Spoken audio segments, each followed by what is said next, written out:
Rich here, 2RC Productions, and we got a new member of the family here.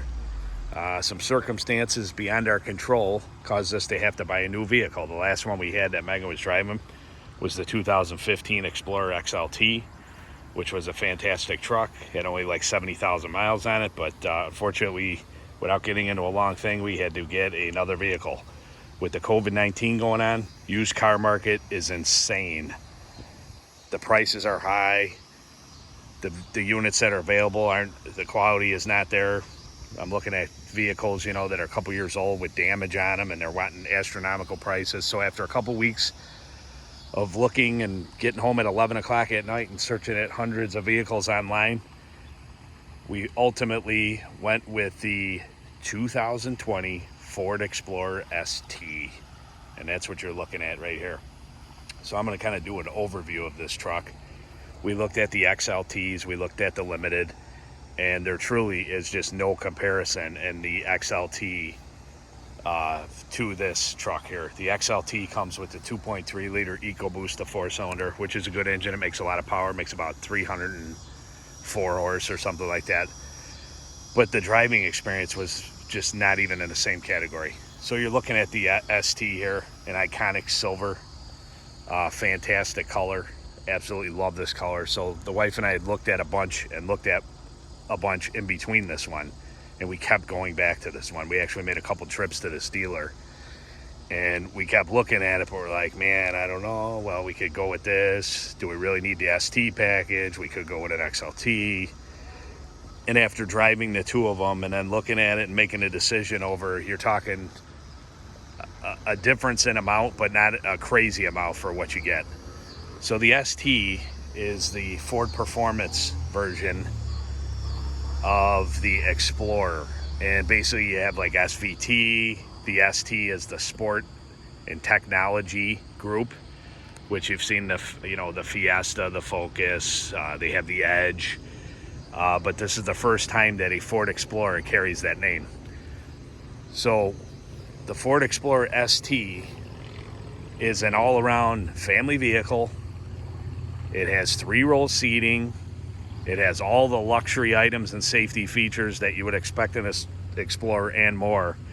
Getting into this truck after the 15 is like incredible how many options and features and power this and power that, which you don't need all that stuff, but it comes with it. And once you get in the truck and you start using this stuff, and I'm not a real techie guy, I mean, our newer vehicle, or our other vehicles besides this, is an 07, an 01, an 01, a 2000, and an 03, besides the 15 that we don't have now. So getting into something like this for me is insane with where the technology has gone, and incredible at the same time. I'm an old school muscle car guy, and I mean, I just ultimately fell in love with this thing. The wife was more on board at first, and she wanted it, and ultimately this is our family car, and she'll be driving this most often. So ultimately she needs to be happy, and if she's happy, I'm happy. But there's nothing better for a car guy when your wife is pushing for the 400 horsepower, 415 pound-feet of torque, 3.0 liter twin turbo engine with 21-inch wheels, better handling, larger brakes, painted calipers. Boy, does that look familiar. Looks like a blast from the past, like something that was on my 01 Bullet. That is on my 01 Bullet. I love the way Ford keeps their heritage. A lot of nameplates have changed their symbols and, their logo, and Ford from way back from the start has always used the blue oval, and they still incorporate it on all their new vehicles, which is awesome. So I'm going to break away here for a second, and I'm going to pop the hood, and we're going to talk about the engine real quick. All right, YouTubers, this is a pretty cool thing here. When you open the door up, right away you see the door sills. Just like reminds me of the Bullet again. The 01 Bullet has the Bullet aluminum sill plates. They put the Ford Performance logo when you get in the truck, which is pretty awesome. This was really a unique thing here. And when you go to pull the hood, you pull the hood once and you pull it twice, and it does a double release where you don't have to go under the hood and release the catch. So one of the things I'm going to tell you that I don't like on this truck, which you're going to notice right now, is the fact that it uses the old school chintzy prop rod. So the cars have come so far in certain ways, and they give you so much in certain areas that I guess it's only to be expected that they're going to cut corners in certain areas. In the prop rod, a couple of hood struts would be awesome on this thing. But looking under the hood, there's not really much to look at. It's pretty basic. You get a strut brace, which I have plans to make some custom decals for that. I'm going to make some custom decals for that and something for the airbox because it's just way too plain. You're just looking at black and gray under the hood, or silver under the hood, but it looks gray because it doesn't have the clear coat on it. So you have your gray under the hood, silver. You got a 3.0 liter V6 in there with twin turbos. You can see the plumbing and stuff. You can see the piping coming into the front, taking in the cold air. But very, very compact, tight in there. All the electronics needed to operate everything. But really not much to look at under the hood. But I'll tell you what, boy, the performance in this thing. And like I said, I come from a car background. I've been around cars all my life, old muscle cars. You know, been in a lot of different cars over the years. But this thing is pretty darn impressive when it comes to performance. So average fuel mileage. We took a couple road trips with this actually just recently. It's got about 1,600 miles on it. So I have a good feel of how it rides through town on the road. And we average about 22.5, 23 miles to the gallon, between 22 and 23 all around. So that's city, stop and go, highway, so on. Put my foot in it. We just passed the break-in, which is about 1,500 miles, so I was kind of babying it. And after we got to that point, I did a couple of blasts with it, and it does run impressive. So you got the LED lights up front, which really look cool. Some people don't like the headlight design. I think it looks really cool. It looks sinister. In the ST version, it has the blacked out grille. The XLT has a black grille with chrome bars, and then the Limited has all chrome. So they all have their differences. The Limited, the Platinum is the top of the line, the ST, the base, XLT. So you have a bunch of different options to pick from, which is always cool that Ford does that. They do that with the Mustangs too, which I always love. You can start off at the base unit if that's what you want, or you can work yourself all the way up to the Platinum. So the ST has the blacked out trim down here. Got the fog lights. You got the black trim. You notice all these sensors, which is amazing. It's got parking sensors all around it, 360-degree cameras. It's got cameras on the mirrors. It's got cameras in the back and the front. And I don't know how it does it, but when you're pulling into the garage or pulling into a spot, it shows you an overhead view, which is amazing. I don't know how they do this stuff, but you can see the camera in the back as well. Black trim, Explorer, ST again. Black accents down here. While we're back here, we'll talk about the exhaust. One thing that's a little weird about the exhaust, and I've heard a couple different things. Now, in the past, like our 15 had the problem of the exhaust getting into the cabin. And I'm purely speculating on this. That problem was fixed, but then I thought, well, maybe Ford's doing this to try to eliminate that. But if you look at these quad tips, I mean, again, these are exactly like the tips that are on the Bullet. 2001, stainless steel, rolled tip, angle cut. It looks exactly like the Bullet. And they give you the quad tips, which is cool. But the weird thing is you put your finger in there, and it's a dummy on this end. These are down. I'll give you a little view of that, if I can see that. These are downturn. And a couple of things. One, I think maybe from exhaust, but what I heard from Ford is that they wanted the tips to stay clean. They didn't want soot to build up on there, and being turbo car, you get a lot of excess soot, and it darkens up the lip of the tip. So now you don't have that. The tips stay super clean, no buildup. I don't know if that's true. I thought it was a little strange at first, but it actually doesn't bother me anymore. I think they look fantastic, and the reality of it is they are true duals all the way from the back. I crawled underneath there.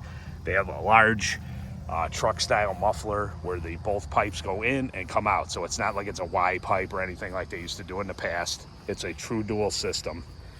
You got the black trim along the bottom, shiny, and then you got this body molding all the way around, which is nice. Keeps stuff from getting scuffed and beat up. The truck has a coating all on the inside. It's got like these, it's the weirdest thing, or actually not coating, but it's material in there, which is odd. I mean, they're doing a lot of different things. It doesn't have like a hard plastic panel. It's back with something, but it's almost like a fiber material. You can see it's got Pirelli Scorpion tires, all season tires. You can see the big red calipers in there in the rears, and the 20-inch or 21-inch wheels. You get the 21-inch wheels and the brake pack with the it's called the Street Pack is the option. This truck comes equipped with the Street Pack. You get the 21-inch wheels. If you get the standard wheels, they're like a standard black and silver kind of looking thing. They look okay, but they're 20-inch, but they do not look performance. It takes this truck from looking very sinister in performance and muscular and makes it look more like a family hauler, which it is. You know, the root bloodline is a family hauler. So you get the view of it all the way around. It's got the power fold-away mirrors. Now we're going to get into some of the tech on this thing. I'm going to open up the door now. It's got the hideaway code where you can punch in. That they've been doing that for a while. You look inside here, you look at the door material. Some people, you know, when you watch reviews, I'm just a normal dude that owns the truck. Oh, let me pan in here real quick so you can see this. Pretty cool. Ford Performance pops up with the logo and it goes through. Very cool when it's low. This is just opening the door. You can see the digital dash just popped off of there, but I'll give you some more of the inside. So a lot of people talk about interior materials and they complain this is plasticky, that's bad, these are cheap leather. I'm not saying on this vehicle so much, but vehicles all the time when I watch reviews. I myself look at these door panels and I think they're phenomenal. They're soft to the touch, vinyl, leather, whatever. I don't know what material it is, but they look very nice. There is one issue on the inside of this, which I'll show you. These here, they're not full range speakers. These are subwoofers up front here. You got a tweeter, mid-range speaker. This comes with the, I forget the exact terminology of this the brand, but anyway, it is a 14 speaker, 980 watt system. I mean, it's pretty amazing. It's got a speaker up front. I had to go through and count them all. It's got one up there. It's got the ones in the doors, like I said. It's got, we'll go in the back here. Open up the back here. This is a mid-range or a full-range speaker. Then it has a tweeter up here, both sides. It's got a huge subwoofer in the back. It's got speakers up in the top. I mean, it's just an amazing sounding stereo. I mean, is there better? I'm sure. There's some that I think sound maybe a little more full, like a EQ, a full EQ would make it sound a little more full. But I mean, for a factory stereo, it sounds pretty darn amazing. Looking in the back here real quick, we'll just kind of pan through. You can see there's the lights, courtesy lights back here. You got rear climate control. It has the ductwork plumbed to the back. You got the settings behind the seat. It's got a 110 outlet. You can actually plug a 110 plug into it. Pretty cool. It's got the USB ports, rear climate control. They went back to the captain seats now. Instead of having a full bench, you can get the bench, but it's an option. Standard is the captains, which I like the captains better. But it takes one person off of your travel, you know, that can travel with you. So you can see the captain chairs, they're all leather. These are very comfortable. They have a power option up here that helps you assist it forward, which is kind of goofy. I'll hit it for you. It pops forward and then you can slide it up. It's easy, but it's kind of goofy to have that power button. I don't know why you need that. You can see the captain chairs with the fold-up armrest. Very cool in the center. It's getting a little dark in here. I apologize if it's a little dark, but you have a dual cup holder there, a little storage tray. You got storage bins in the back. With the seats folded down, you got a pretty good cargo space back there in the back. I'll show you this. It's got that foot option to open the hatch, which I don't use. I don't use that. I just hit the button. Power lift gate, which is pretty standard on most. It's got this little bag deal, separator, cargo separator, keeps stuff from falling out the back. You know, you put a couple jugs there, you pull off, you open the door, it comes flying out on your feet. You don't have to worry about with that. You got this little storage compartment underneath, which is pretty cool, with a couple storage spaces on the side. You got your tie-off hooks back here. You got another 12-volt power supply. You got your power lift-up seats. You can do them both together or one at a time. All power, pretty sweet. Big subwoofer in the door here, like I said, or in the panel, not the door. In the panel, the stereo sounds amazing. Let's give you a kind of view of the cabin. One thing I noticed about this truck from the old 15 style is that there is definitely way more room inside. They gyp you a little bit on the cargo space, but as far as overall room, you have much more interior space, more leg room when you're sitting in the second row. The third row you can fit in there. I've climbed in there. You can get in there through the side. It's a little difficult.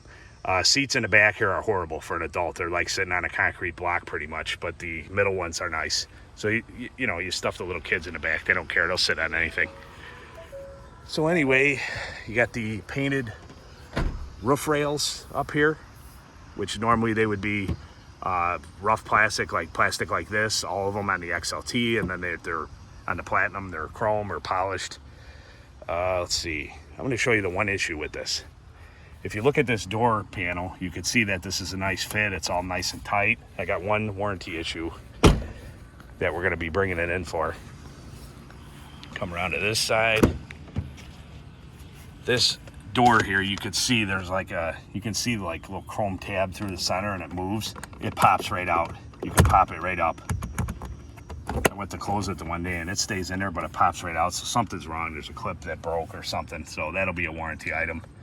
I'm going to be taking it in to give you a free oil change, and first free oil change, I'm going to bring it in 1,500 mile break-in. We're about 1,600 now. So I'm going to be bringing it in. I'm going to have him take care of that. This is another very cool feature. I remember back in the day when my kids were little, you'd have to go to the store and buy the piece to go up here that you'd stick on with suction cups. Well, Ford integrates it into the new Explorer with a couple of hooks, and you got a privacy screen, help keep the sun out of there. And when I'm looking at it through my phone, it looks like there's virtually nothing there, and you can see right through it. But when I'm looking at it not through the phone, it really blocks a lot of light and gives you some more privacy. So that folds down. That's cool. You got some pockets here in the back of the seats. You got the fold down headrest, all common stuff. Like I said, the armrest, these seats are very comfortable. There's a lot of leg room behind there. This is a very, very cool feature, because this is one of the things that always aggravated me with the other truck, is you'd have the rounded, you know, opening to get in the door, and it would drop down. Somebody, you know, and you wipe it off. The other one was like a saddle interior, and you would wipe that off, and then my daughter would jump in and out and have dirt and grime all dug into it. Nowhere to really stand. So they integrate a couple of step pads, hard plastic grippy material, so you can actually step up there and have a flat surface to step on. That is a very cool design feature that I absolutely love. Let's see here. Coming to the front passenger side. Sorry, I think I just got my finger in front of the door there. Passenger side. See the Ford Performance door sill like I told you about. You got the seat controls. You got power front, both front seats. You got cooled seats in the front. You got heated seats in the front, and second row is heated. The ST comes with the embossed logo ST in the seat. Leather, black leather, very subtle. The ST, you could see it. My gripe with all the red accents of the red ST, they should have made this red. That would have been sweet on that seat where it really stood out. I would love to see that instead of this ST that you can't even really notice unless you're really looking for it. You'll notice the ambient lighting in here. There's lights in the door handles. There's lights down in the door pockets. There's lights under the seats. There's lights in the cup holders, and you can tailor that to your liking. And what I'll do is get in the car and show you that when I turn the lights on and stuff. It's starting to get dark out here, which is one of the reasons I'm filming this now, is that it was about 100 degrees today and it's still hot.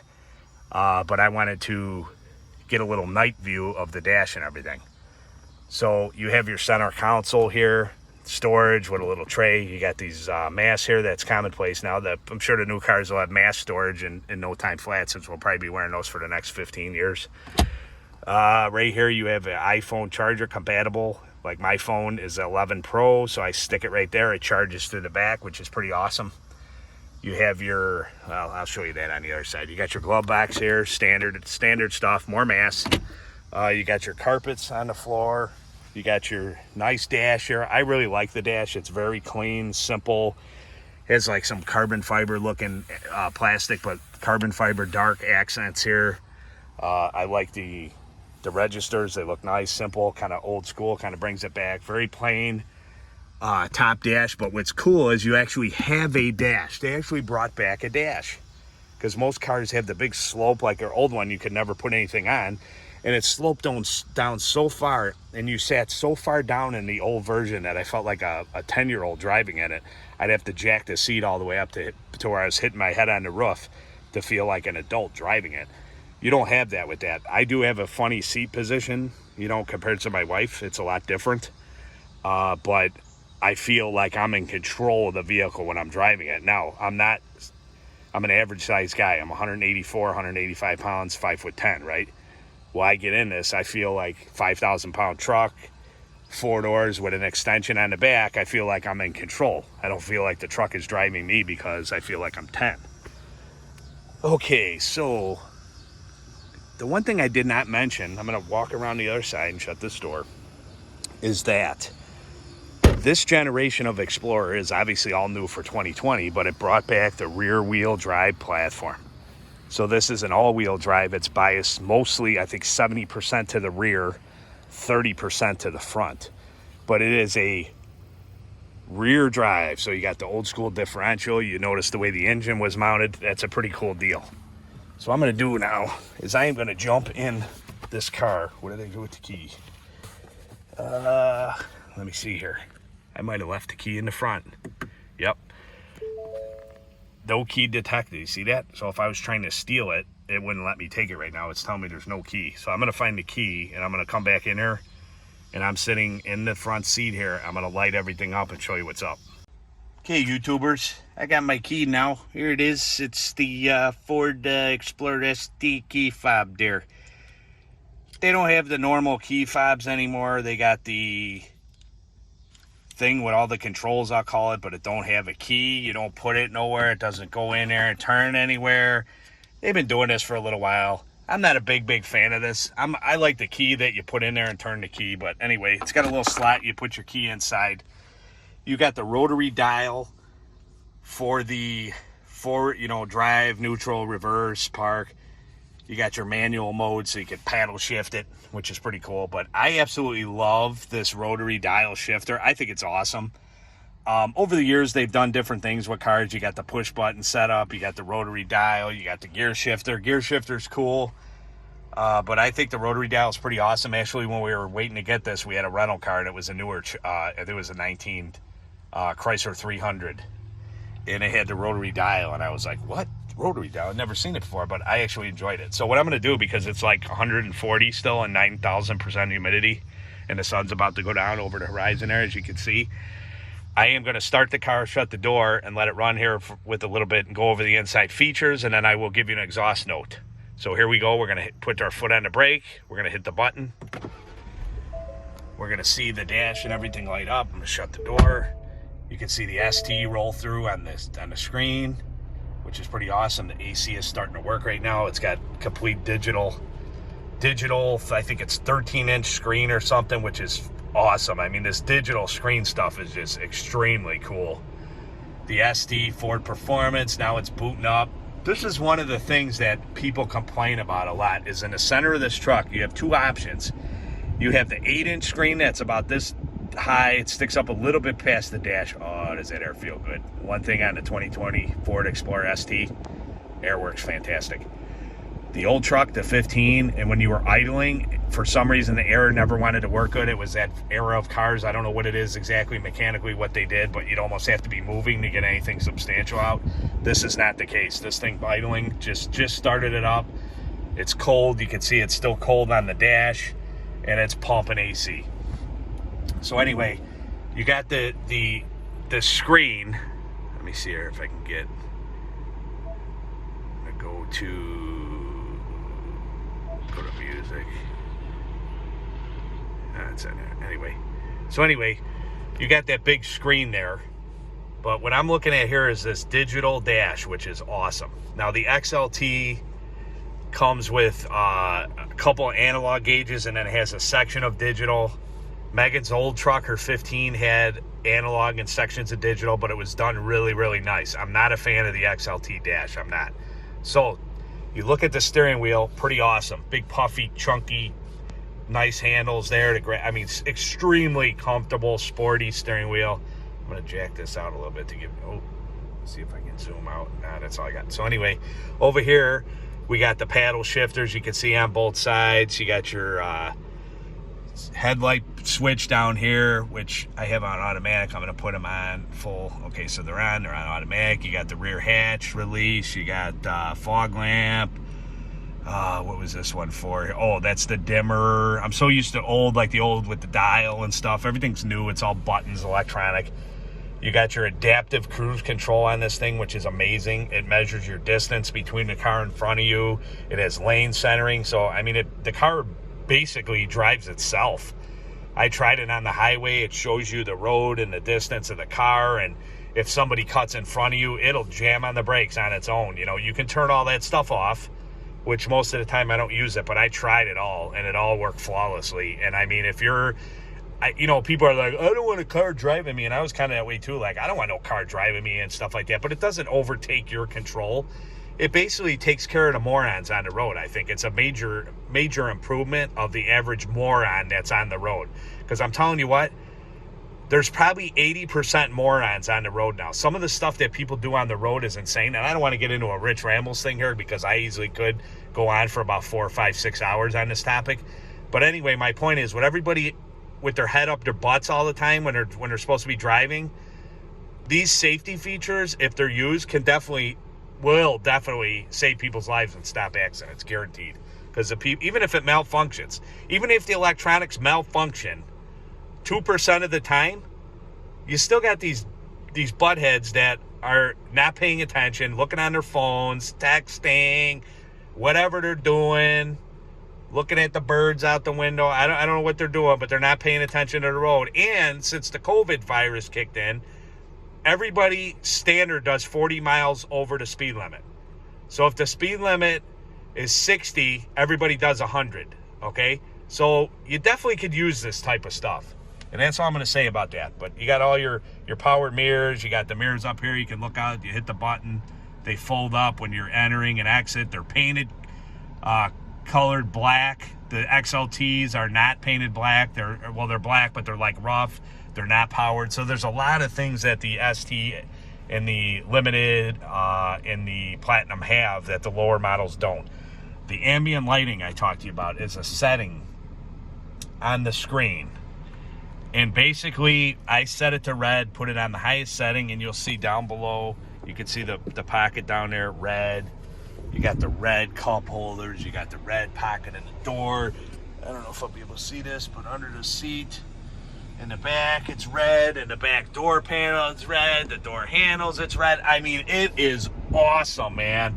And, there's something to be said for lighting, because lighting just makes such a difference of any scenario, whether it's your outside patio, inside your house, your car. When you place lighting... And, when you place lighting in good spots like this, and when it's dark and it's all lit up red and it looks absolutely amazing. And I'm all excited about this stuff because this is all new to me. A lot of you guys are probably like, dude, they've used ambient lighting in cars for the last 15 years. Maybe that's the case. I don't know, but I think it's pretty awesome. In the center here, we got a storage bin. We got a storage bin down there, a couple of USBs. You got your electric brake, which is pretty awesome. You hit that button and clamps your e-brake. Here is pretty neat. You got your drive mode. You got your automatic start feature, which I shut off all the time. So when you go up to a light, it'll shut off. I don't like that. I always turn the traction control off. Habit of driving in the Bullet. I leave that off. It has a hill descend deal where it'll hold your car at the same pace. This is the lanes. What is this one? Oh, this is the park assist. It has that 360 co-pilot where you could drive into a parking lot and you can pick, and it'll pick a spot and drive the car in the spot for you and get you centered up. I mean, it's incredible, this stuff. I haven't even tried that yet. That makes me a little bit nervous, but I am definitely going to try it when there's not a bunch of cars around. The steering wheel, ST logo put in the bottom there, pretty awesome. You can see the screen. This is the 10.1 screen. This is the thing that gets all the beat up on this truck. Everybody beats up on this truck over this screen. Oh, man, it looks like they took an iPad and slapped it right in the center of the dash. An afterthought. Oh, man. And I got to admit, when I first saw it in a lot, before I was even thinking about getting a new one, and the wife and I were looking at it, I was thinking to myself, wow, that's pretty weird with that screen. I don't know if I like that. But I'll tell you what, you could put all that aside after you drive this thing for about 15 minutes, because that's all it takes to realize that that screen is awesome. It's got everything you need. I mean, you toggle through your music, your vehicle settings. You can go in your seats, adjust all the lumbar and up. In the seats, it has all the pressure, push-out adjustments all the way up. I don't know if I don't want to get into too much here. I'm going to go to vehicle. It's very user-friendly. Windows, wipers, power liftgate, lighting, locks. You just kind of scroll through your stuff. Let's see here. I'm going to go back. I am terrible at tech stuff, okay? General settings, language, temperature, units. It's the back cursor up there. You just hit that thing and you toggle back. Driver assist. I mean, you go through and you read it. It's got the cruise control, the lane keeping. You can turn all this stuff, rear view camera. I wanted to show you if I can remember where it is. Vehicle, valet mode, ambient light, general, Bluetooth, phone, voice control, automatic updates, Apple CarPlay. Right here. See, I'm missing it. But it has all the stuff. The old one, this is a Sync 3, I believe. The one I had in the 15 Explorer was pretty horrendous to operate. The one, 18, 19 was a lot better. The 3 or whatever, or the 2. So here, seats. You press seats. It pops up. It gives you a power push, from the lower to the middle for back support. It's got massage. So you got heated, cooled, power push out, whatever you want to call it, and massage on the front 2 seats. It's got heated steering wheel, the power heated mirrors. Getting back to the dash, because this is a pretty awesome thing. This is normal mode right now. So this lever right here is your drive control mode. And like I say, I suck at techie stuff, but I figured this out right away, all this stuff, and my wife's like, you got to go over all this with me. I spent one eevening and looked over the manual and read through the manual, and then just started messing with stuff, and then we had a road trip right after, so I, about a 350-mile ride there and back, so I got very acclimated with the vehicle and driving it where we were. So anyway, this is normal mode. I'm going to toggle to the right, and it shows normal because that's what I'm in. Then I'm going to go again. It shows, where am I at? Eco, sport. The sport is awesome now. When you get to the sport, watch the dash. It pops up, scrolls through, gives you an awesome, aggressive-looking red and black backlit gauges. Now, the sport is supposed to advance the ship points and hold the ship points and change a little bit of stuff. I don't know exactly what it does. It definitely is good for like a track. Like if you were in a road course, it holds the shifts for you and all that. But to be honest, like driving normally, it's annoying because it holds every gear at like 2,000 or above. And this is a 10-speed trans, by the way. I don't know if I mentioned that. I didn't mention that. The 3.0 liter twin turbo with the 10-speed auto. I myself think this thing runs better in normal mode. By the seat of the pants, I think it's faster in normal mode. People might disagree with me and say, oh, the sport mode is way better, but I honestly think it pulls harder in normal. So you can see sport. I'm going to scroll all the way through. People complain about this delay, which I think tow haul mode, if you're pulling a trailer. See, I just delayed right there, and then it'll stay in there. Now you got to actually, okay, that's the end of the line. So I'll come back. Sport, eco, normal, click, slippery, click, trail mode, deep snow, sand, changes the dash for everything. I'll let this stick in this one so you can kind of see what it looks like. Okay, deep snow, sand gives you another completely different dash view. I mean, it's just incredible. Now, people, you have to understand, YouTubers out there, you have to understand that I'm not a guy that's into all this stuff. So when I'm seeing this stuff, I am just, okay, that's the end of the line that way. Let's go into trail mode. Let's see what that looks like. Changes it green now, and see what the dash looks like. Okay, that gives you a dual too. Wow, dark green. I mean, just incredible stuff, man. Incredible stuff, especially from coming from older vehicles. Slippery, I didn't even look at slippery yet either. Obviously, I'll use these things at some point. But okay, slippery looks kind of like normal. Normal mode right here is where I leave it most of the time. And I'm telling you what, this truck, it is supposed to run, they say 0 to 60, 5.1, 5.0, and a quarter mile, 13.8, 13.9. Now, if you, in today's standards now, I get it, okay? There's cars coming out with 500, 700,000 horsepower. I get all that. The horsepower is insane on the new vehicles. But you have to understand that this is a 5,000-pound four-door and then some family hauler that hauls 6 people. Running a 13.8 quarter and a 0 to 60 in 5 seconds is freaking amazing for a little 6-cylinder on top of it. Now you got twin turbos, intercooled, so obviously, you know, you're putting some power to it. But you go back a few years, you know, the mid 2000s, 90s, 80s, 70s, 60s, muscle cars, which what I grew up with, right? Running a 13.8 and something when I was in high school in the mid 80s, 90, buying something that ran 13.8 from the factory was like an insane freaking street sweeper that would probably blast pretty much anything on the road. That was hard to get an old muscle car to run 13s. The average car back then, hot car that was coming out of the factory in the 80s and 90s was 14.8, 14.9, maybe a 14.5 if you were lucky. Most cars don't run that fast. So today's standards, I get it. Maybe a lot of people are like, dude, my car's got 800 horsepower, whatever. 400 horsepower in this thing. And I'm telling you what, it's a linear power.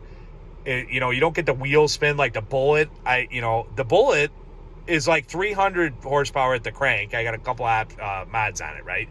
It's a 4.6 liter. It's a 5-speed. I got 410 gears in it. I should run mid-13s with it. It should be maybe 13.5, 13.4, 13.5, something like that in that car. It's a very light car. The Bullet, you get in it, I got big tires on it, you know, pretty grippy tires, but it slams you in the seat. It spins. You hit second. It's fishtailing sideways through to get, you know, it's violent. You got to hold on to the wheel. But I'm going to get to a certain speed, and that's going to fall off because of the 410 gear and because it's not a torque monster high horsepower engine. It's just not. It's going to fall off. This thing is like, from the moment you hit it, you got a little millisecond delay. The turbos spool. It slams you in the seat. No wheel spin. I barked the gears in it, which is amazing. It was shifting gears in it. It's chirping the tires, which is pretty crazy with traction control up. But it slams you in the seat, and it doesn't let up. There is no void. Like a lot of older cars are like, man, it's really good down low. First and second gear is awesome, and then third gear falls off. There is none of that. When you put your foot into this thing, it is a linear, put you in the seat, and it never lets up till you let off the gas. I've been up only about 100 miles an hour when I ran it up for a millisecond, just put my foot in it. I was up to 100 already. I let out like nothing. It is insane how these cars run. Handling is fantastic. Turning, the steering feel, the electronics, it's very loose and smooth to turn when I'm parked. But when you start driving down the road, it gets a heavier feel to it. It tightens it up. For electronic assisted, it's you feel the road, you feel the movement, the bumps. The older style, the 15, was more plush. But this has a sports suspension. The suspension is tuned to be stiffer. It's definitely more stiffer than an XLT or whatever is more of a, you know, plush ride. I know that this video is going to be long, guys, and a lot of you will probably tune out. But anybody that's really interested in the 2020 Explorer ST from a average consumer owned, I see a lot of reviews where Ford let me use this. I took it for a test drive. This is my vehicle. I put the 1,642 miles on it. My wife has driven very little on this. I would say she probably drove maybe 100 miles out of that. I've done the rest. This truck is absolutely amazing. I hope it holds up long term. I hope it does. But all the stuff it has, the voice command, you know, you can hit it and talk to her and tell her what you want it to do. The Bluetooth setting, we've been using that on the phone. It's got the camera display, which is awesome. I'm going to put it in drive right now, like I'm going to lurch forward. Then there's a button on the dash. You hit that. It shows me a camera view. you could see the front view and then the overhead view, 360 view, and then you could hit this, pull it in the garage. It gives you a big wide view, and it's got sensors all the way around, so it's beep, beep, beep, beep, beep, letting you know where the stuff is, and you could pull right in up close. You don't need to hang the tennis ball from the ceiling anymore. All that stuff's gone away because with this technology, this gives you a different view. So do you need all this stuff? Absolutely not. I'm going to put it back in park. Do you need this stuff? Absolutely not. But it is awesome nonetheless. All this stuff, I'm not a big tech guy, but amazing. So I'm saying that people that are really into this kind of stuff are really going to love it. Let's see, you got your AC controls. The cool thing about it is they give you the option too for the radio. You got the manual dial, or you can switch tracks, turn the dial to switch tracks. You can do it on the screen. It gives you a bunch of options, whatever you're comfortable with or whatever you like. So it is getting darker now, and you can see again the lights, the footwell red lights, and I'm all, you're probably like, okay, dude, I get it. It's got freaking lights in it. But to me, that's cool stuff, man. Okay, one of the other things, here, I'm pressing the wrong thing here. There you go. You got lights there. What do we got? Okay, we got the panoramic moonroof, which is getting dark now, but I'm going to give you a little view of that. Right now it's closed. And then you hit that button, and it comes all the way back, and there's a twin panel. You hit it again, and then it gives you the full twin panel, which is pretty sweet. And then you can open up this half power, and it has the vent. So very, very cool. That was one of the things that my wife absolutely loves, and whatever the vehicle had, it had to have the panoramic moonroof or moonroof because she absolutely loves it. Man, I got to tell you, this AC is working nice in there. You'd never know that it was still, 86 degrees out and 9,000% humidity. They never tell you that, but there is actually more. They say 100% humidity. You could go all the way up to about 9,000% humidity, because you ever notice some days that they say it's 100 and then other days they say it's 100, but it feels more like 9,000. So I kind of made that term up of 9,000% because that's where I think most of the time in the Midwest, that's where it is in the summertime. We're in July right now. So I think that's about it, YouTubers. I think I covered everything. Your power windows, your door locks, standard stuff.